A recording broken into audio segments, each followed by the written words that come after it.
ওম অখণ্ড সংহিতা বা শ্রী শ্রী স্বামী স্বরূপানন্দ পরমহংসদেবের উপদেশ বাণী বিংশ খণ্ড।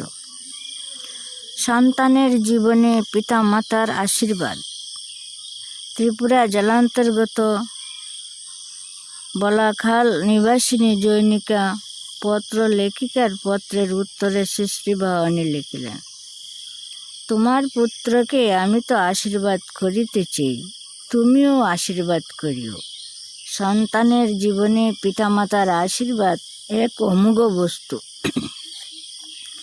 কেবল আশীর্বাদ করো, পুত্র আমার মানুষ হোক।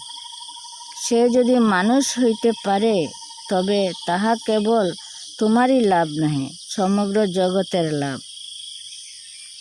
কেবল নিজের লাভের জন্য সন্তানকে মানুষ করিতে চাহে বলিয়াই অধিকাংশ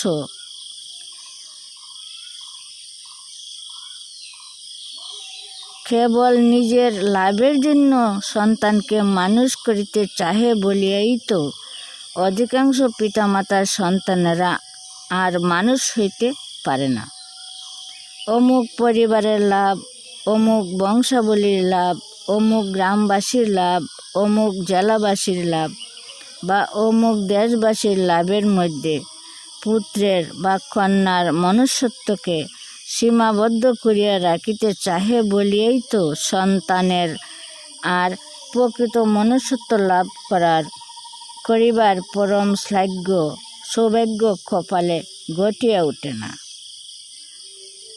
সন্তান তোমার মানুষ হোক, তোমারও লাভের জন্য, তোমার বংশেরও লাভের জন্য, তোমার জেলারও লাভের জন্য, তোমার দেশেরও লাভের জন্য, সমগ্র জগতেরও লাভের জন্য এবং সেই জগতের ন্যায় অন্য যত কোটি জগৎ বিশ্ব ব্রহ্মাণ্ডে রহিয়াছে সকলের সকল অধিবাসীর লাভের জন্য।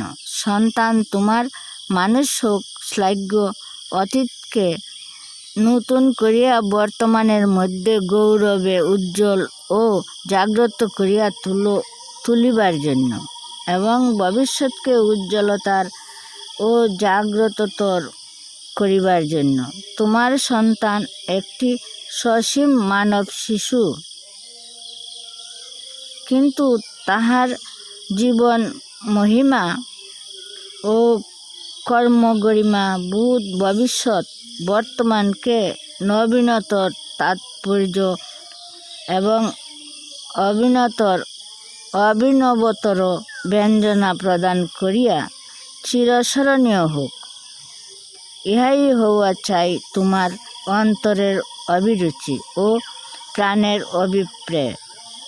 এই ভাবটুকু নিয়ে যদি সন্তানকে অবিশ্রাম আশীর্বাদ করিতে থাকো তবে কি তাহা ব্যর্থ হইতে পারে মা?